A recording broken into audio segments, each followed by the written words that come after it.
സംസാരിക്കുന്നത്. ശ്രീ ജോൺ മുണ്ടക്കയം, സമയം വൈകിപ്പോയി, എന്നാൽ പോലും താങ്കളുമായിട്ട് ഒരു ചർച്ച അതിൻ്റെ ആവശ്യം ഉണ്ടായിരുന്നില്ല എന്നാണ് ബ്രിട്ടാസ് ആവർത്തിച്ച് പറഞ്ഞത്. താങ്കളുടെ ഭാവനയിൽ വിരിഞ്ഞ കാര്യങ്ങളെന്നാണ്. എന്താണ് ബ്രിട്ടാസിന് നൽകാനുള്ള മറുപടി? ബ്രിട്ടാസ് എന്തുകൊണ്ട് അങ്ങനെ പറഞ്ഞു എന്ന് എനിക്കിപ്പോഴും അറിയില്ല. കാരണം ഞാൻ അറിയുന്ന ബ്രിട്ടാസ്, എനിക്ക് എത്രയോ വർഷങ്ങളായിട്ട് ബ്രിട്ടാസിനെ അറിയാം. ഒരിക്കലും എനിക്കും ബ്രിട്ടാസിനും അറിയാം ഈ സംഭാഷണം നടന്നതെന്നുള്ള വിവരം. അത് എത്ര മറച്ചു വെച്ചാലും ഇല്ലാതാവുന്നില്ല. ഒരുപക്ഷെ അത് തെളിയിക്കാനുള്ള രേഖകൾ എൻ്റെ ഇല്ല. കാരണം ബ്രിട്ടാസിന്റെ സംഭാഷണമൊന്നും ടെലിഫോൺ സംഭാഷണം ഞാൻ റെക്കോർഡ് ചെയ്ത് വെച്ചിട്ടില്ല. പക്ഷെ ഇത് സത്യമാണ്, ബ്രിട്ടാസ് ഞാൻ സംസാരിച്ചതാണ്. ആ സംസാരത്തെ തുടർന്നാണ് അന്ന് ആ സമരം തീർന്നത്. അതൊരു നിമിത്തമായതായിരിക്കാം ചിലപ്പോൾ, അല്ലാതെ ഇങ്ങനെ ഞാൻ വിളിച്ചത് കൊണ്ട് തീർന്നു എന്നൊന്നും ഞാൻ അവകാശപ്പെടുന്നില്ല. ശ്രീ ജോൺ മുണ്ടക്കയം, എന്തുകൊണ്ടാണ് താങ്കളുമായിട്ടുള്ള ചർച്ച മാത്രം അദ്ദേഹം നിഷേധിക്കുന്നത്? ബാക്കി എല്ലാം സമ്മതിക്കുന്നുണ്ട്. അതെ, അതിന് ബാക്കി കാരണം ഞാൻ പറയാം. എല്ലാവരുമായിട്ടുള്ള ചർച്ചയും സമ്മതിക്കുന്നുണ്ട്. കാരണം അത് ബുദ്ധിപൂർവമായിട്ട് ബ്രിട്ടാസ് എടുത്തൊരു നിലപാടാണ്. കാരണം ബ്രിട്ടാസ് ഒരു പത്രപ്രവർത്തകനായ എന്നോട് സംസാരിച്ചു, അങ്ങനെ ഈ പ്രശ്നം തീർക്കാൻ ശ്രമിച്ചു എന്ന് പറയുമ്പോൾ അതിന് ബ്രിട്ടാസ് മറുപടി പറയേണ്ടി വരും എന്നാണ് ഞാൻ ഊഹിക്കുന്നത്. നേരെ മറിച്ച് ബ്രിട്ടാസ് ഇതിനകത്ത് ഒരു പാർട്ടിക്കാരൻ എന്നുള്ള നിലയിൽ കോൺഗ്രസിലെ ചില ആളുകളുമായിട്ട്, പാർട്ടിക്കാരുമായിട്ടും അന്ന് ഇടതുപക്ഷത്തുണ്ടായിരുന്ന ചെറിയാൻ ഫിലിപ്പുമായിട്ടൊക്കെ ബന്ധപ്പെട്ട് ഇത് തീർക്കാൻ ശ്രമിച്ചു എന്ന് പറയുമ്പോൾ ബ്രിട്ടാസ് സേഫാണ്. ഇത് മാത്രമേ ഉള്ളൂ കാരണം. അല്ലാതെ ബ്രിട്ടാസിന് സത്യത്തില് എന്നോട് സംസാരിച്ച കാര്യം നിഷേധിക്കേണ്ട കാര്യമൊന്നുമില്ല. ഈ ഒരൊറ്റ പ്രശ്നമാണ് പുള്ളി ഇപ്പൊ ഒരു പാർട്ടിയുടെ ആളാണല്ലോ, അല്ലാതെ ഒരു മാധ്യമപ്രവർത്തകൻ മാത്രമല്ലല്ലോ. അപ്പൊ അദ്ദേഹത്തിന് പാർട്ടിയോട് മറുപടി പറയേണ്ടി വരും, അല്ലെങ്കിൽ പാർട്ടിയുടെ മുന്നിൽ അദ്ദേഹം ഈ കാര്യത്തില് ഉത്തരം പറയേണ്ടി വരും എന്നുള്ളതുകൊണ്ട് അദ്ദേഹം സേഫായിട്ട് എടുത്തൊരു നിലപാടായിട്ട് ഞാൻ കാണുന്നുള്ളൂ. പക്ഷെ അദ്ദേഹം കുറച്ചുകൂടെ ആർജവം കാണിക്കേണ്ടതായിരുന്നു. അദ്ദേഹം അങ്ങനെ പറഞ്ഞതിൽ എനിക്ക് വളരെ ദുഃഖം തോന്നി.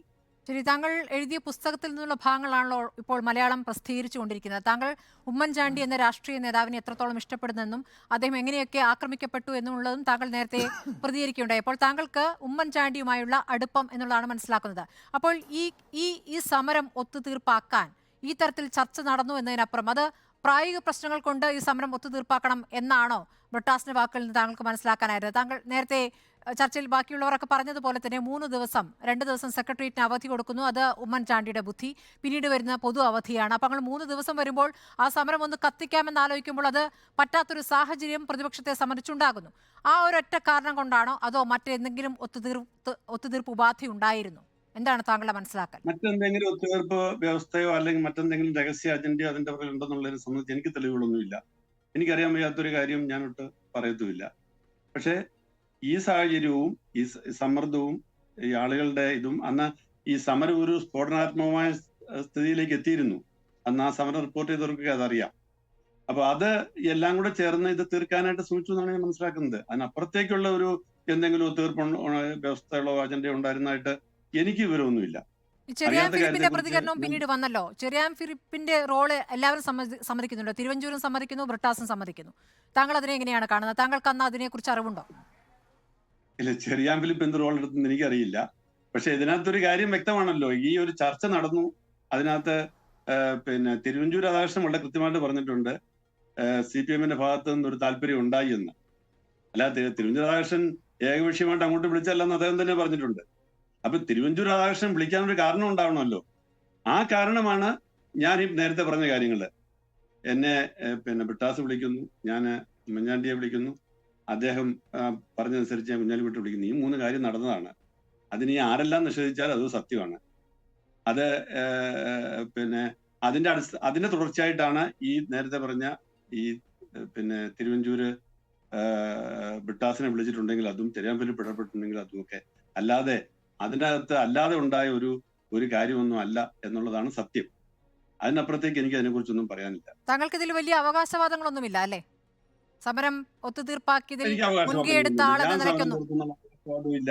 ഞാൻ അതിനകത്ത് ഒരു പരിധി കവിഞ്ഞ് ഇടപെട്ടിട്ടുമില്ല. ഞാൻ അങ്ങനെ ഇടപെടുന്ന ആളുമല്ല. ഇതൊരു നിമിത്തമായി അന്ന് എന്നെ ബ്രിട്ടാസ് വിളിച്ചത് കൊണ്ട് ഞാൻ അതിനകത്ത് ഉമ്മൻചാണ്ടിയോട് സംസാരിച്ചു. ഞാനിത് തിരിച്ച് ബ്രിട്ടാസിനോടും പറഞ്ഞു. ഇങ്ങനെ ഉമ്മൻചാണ്ടിയോട് സംസാരിച്ചു, ഉമ്മൻചാണ്ടി ഇങ്ങനെ പറഞ്ഞു, എന്നോട് കുഞ്ഞാലിക്കുട്ടിയെ വിളിക്കാൻ പറഞ്ഞു. ഞാൻ കുഞ്ഞാലിക്കുട്ടിയെ വിളിച്ച് പറഞ്ഞിട്ടുണ്ട്. ബാക്കി കാര്യങ്ങൾ നിങ്ങൾ സംസാരിച്ചോളാനും പറഞ്ഞു. ഇതുകൂടെ ഞാൻ പറഞ്ഞ. ശരി, ഈ സംഭവ വികാസങ്ങൾക്ക് ശേഷം, അതായത് ഈ വിവാദത്തിന് ശേഷം ഇന്നിപ്പോൾ ഏതെങ്കിലും രാഷ്ട്രീയ നേതാക്കൾ ബന്ധപ്പെട്ടോ താങ്കളെ? ഇല്ല, ഞാൻ ഒന്നാമത് അതിനുശേഷം അവിടെ തിരുവനന്തപുരത്തില്ല.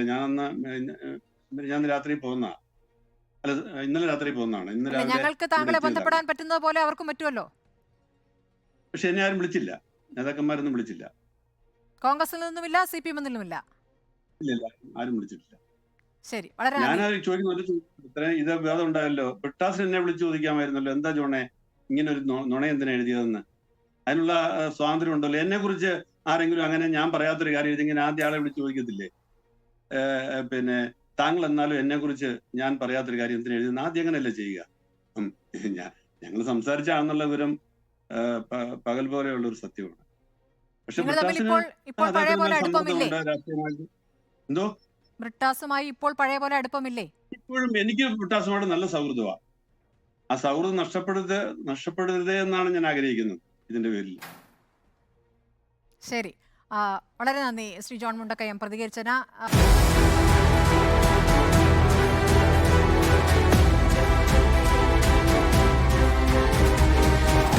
Debate with Smriti Paruthikad.